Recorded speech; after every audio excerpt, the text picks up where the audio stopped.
दोस्तों इस वीडियो में इमरान खान की बेहतरीन हिकमत अमली और सरप्राइज़ पर बात करेंगे, जिसकी बदौलत पाकिस्तान में फ़िरका वारियत के तूफ़ान के आगे बंद बांधने में मदद मिलेगी और मुख्तलिफ मसालक के दरमियान एक अच्छी फ़िज़ा कायम करने की भी मदद मिलेगी, जिसकी पाकिस्तान को ज़ाहिर है कि बहुत ज़्यादा ज़रूरत है। उसके साथ साथ इमरान खान के सरप्राइज़ के नतीजे में बड़े सियासी माफियाज़ और बड़े सियासी ख़ानदानों से पाकिस्तान की जान भी छूट जाएगी। दूसरे नंबर पर इसके अलावा आलमी मालियाती इदारों की तरफ से पीटीआई के हक़ में आवाज़ उठाने के अलावा पाकिस्तान के मुक़्तदर हलकों को वार्निंग दी गई है। इसके हवाले से भी बात होगी। और तीसरे नंबर पर देखेंगे कि नून लीग के साथ कैसे हाथ हुआ है और उनकी धांधली करके एक एक सीट जीत कर नून लीग की सीटें बढ़ाई गई हैं, लेकिन एक एक सीट करके जो धांधली से जीती गई हैं वो सीटें इकट्ठी वापस होती जा रही हैं। तो अभी इस वीडियो में इन तीनों टॉपिक्स पर बात होगी। तो सबसे पहले शुरू करते हैं आलमी मालियाती इदारों की वार्निंग से। दुनिया भर में जानी मानी क्रेडिट रेटिंग एजेंसी फिच के मुताबिक अगर पीटीआई को साइड लाइन किया गया तो अवामी अदम एतमाद बढ़ जाएगा, जिसकी वजह से आईएमएफ के साथ मुआहदा मुश्किल या फिर हो सकता है कि नामुमकिन हो जाए। अब इस सवाल की तरफ आते हैं कि फिच क्या चीज़ है। ये उन लोगों के लिए है जो लोग फिच के बारे में नहीं जानते। फिच एक इंटरनेशनल क्रेडिट रेटिंग एजेंसी है। दुनिया में 3 बड़ी क्रेडिट रेटिंग एजेंसीज़ हैं, उनमें से एक फिच है। और अगर हम गूगल के डाटा के मुताबिक देखें तो इसकी बुनियाद यानी फिच की बुनियाद रखी गई थी 1913 में न्यूयॉर्क में। इन एजेंसीज़ की रेटिंग्स की बुनियाद पर दुनिया की मुख्तलिफ बड़ी बड़ी कंपनीज़ किसी भी मईशत में इन्वेस्ट करने के हवाले से अपने फ़ैसले करती हैं। उसके अलावा जब कोई मुल्क आईएमएफ या वर्ल्ड बैंक से कर्ज़ा लेने के लिए जाता है तो क्रेडिट रेटिंग एजेंसीज़ की जो रेटिंग होती है वहाँ पे वो बड़ी मैटर करती है। वो ये बात देखते हैं कि कौन सी क्रेडिट रेटिंग एजेंसी ने किस मुल्क के हवाले से कैसा ओपिनियन दिया है। क्रेडिट रेटिंग अगर अच्छी होगी तो कर्ज़ा आसान शराइत पर मिल जाएगा, क्रेडिट रेटिंग अगर अच्छी नहीं होगी तो कर्ज़ा इंतहाई मुश्किल शराइत पर मिलेगा या बिल्कुल ही नहीं मिलेगा। इसके अलावा जब एक मुल्क दूसरे मुल्क में इन्वेस्टमेंट करने जाता है तो वो भी इस तरह की क्रेडिट रेटिंग एजेंसीज़ की जो इंक्वायरी या उनकी फाइंडिंग्स होती हैं, उनकी जो रिपोर्ट्स होती हैं, उनकी बुनियाद पर किसी भी मुल्क में इन्वेस्ट करता है। तो अब फिच की इस रिपोर्ट में कहा गया है कि अगर इंतखाबात में अक्सरियत लेने वाली जमायत यानी तहरीक इंसाफ को साइड लाइन किया गया तो जो भी हुकूमत आई अवाम उस पर एतमाद नहीं करेंगे और इस तरह से आईएमएफ से मुआहदा मुश्किल हो जाएगा। और ये बात तो हम सब जानते हैं कि अगर खुदा नख्वास्ता आईएमएफ के साथ मुआहदा ना हुआ तो हमारी डूबती डोलती मईशत के लिए कौन कौन सी मुश्किलात पैदा हो सकती हैं।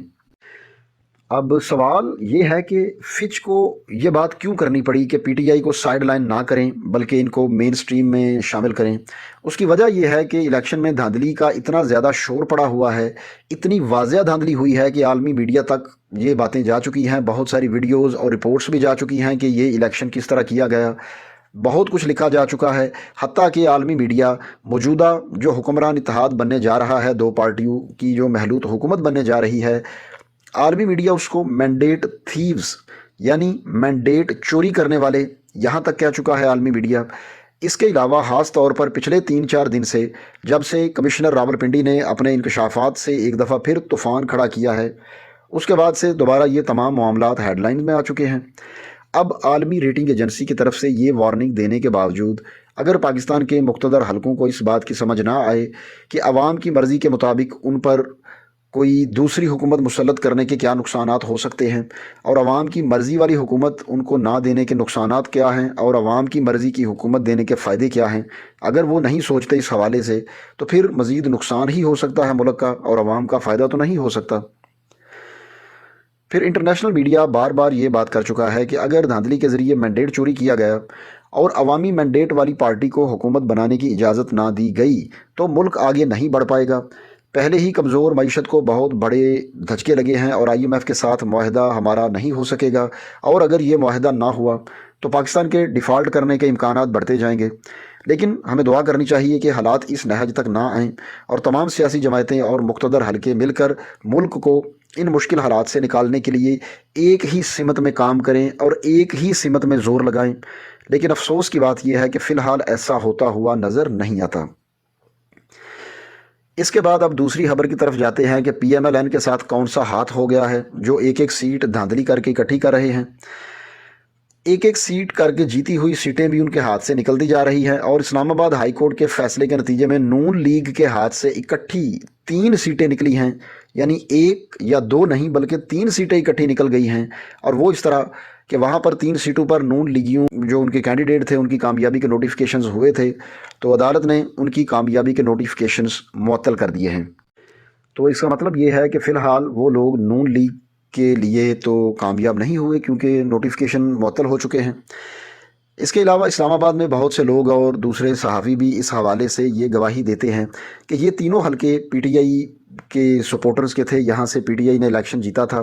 لیکن دھاندلی کر کے انہیں ہرا کر نون لیگ کے امیدواروں کی کامیابی کے نوٹیفیکیشن جاری کر دیے گئے۔ اس بات پر یقین کرنا اس لیے بھی آسان لگتا ہے کہ لاہور جو کہ نون لیگ کا گڑھ سمجھا جاتا ہے، وہاں سے میاں نواز شریف کی اپنی سیٹ جیتنی مشکل ہو رہی تھی، اور پھر کسی طرح ان کو وہ سیٹ دی گئی بڑی مشکل سے، تو بڑی متنازعہ قسم کی سیٹ ہے جو ان کی اپنی ہے۔ تو اسلام آباد سے ان کے امیدواروں کو کس لحاظ سے اتنے ووٹس ملے کہ وہ آسانی سے تینوں سیٹیں جیت گئے، یہ تو نظر آ رہا ہے کہ کیا کیا گیا ہے اور کیا کیا جا رہا ہے۔ اس کے علاوہ تیسرے نمبر پر ایک اور ڈیولپمنٹ جو میرے نزدیک سب سے اہم ڈیولپمنٹ ہے اور عمران خان کا سب سے بڑا ماسٹر سٹروک ہے، وہ یہ ہے کہ پی ٹی آئی نے اپنے جیتنے والے تمام ایم این ایز کو، ایم پی ایز کو کہہ دیا ہے کہ وہ تمام لوگ صاحبزادہ حافظ حامد رضا صاحب کی سنی اتحاد کونسل کو جوائن کریں۔ اس کا سب سے بڑا فائدہ یہ ہوگا کہ یہ تمام لوگ ایک پارٹی میں شامل ہو جائیں گے، اور پھر ان کے اراکین کے لیے پارلیمنٹ میں جا کر وفاداری تبدیل کرنا ممکن نہیں رہے گا۔ کیونکہ جب تک یہ لوگ آزاد ہیں، دوسری پارٹیز کی طرف سے ان کو ڈرا دھمکا کر یا لالچ دے کر اپنے ساتھ شامل کرنے کا سلسلہ جاری ہے۔ ایک دفعہ یہ لوگ کہیں پہ جا کر ایڈجسٹ ہو گئے، بیٹھ گئے، تو اس کے بعد ظاہر ہے کہ سپریم کورٹ کے فیصلے کے مطابق اپنی وفاداری تبدیل نہیں کر سکیں گے، اور اگر اس کے باوجود وہ ایسا کریں گے تو سپریم کورٹ کا ایک فیصلہ آیا ہوا ہے جس کے مطابق وہ اپنی سیٹ سے فارغ ہو جائیں گے۔ لہٰذا ایسا کرنے سے یہ تمام اراکین اپنے پارٹی کے پابند ہو جائیں گے اور ہارس ٹریڈنگ کا راستہ رک جائے گا۔ لہٰذا یہ پی ٹی آئی کے لیے بڑا زبردست رہے گا، اور اس کام کا سب سے بڑا فائدہ جو عمران خان نے سنی اتحاد کو جوائن کر کے ایک سرپرائز دیا ہے،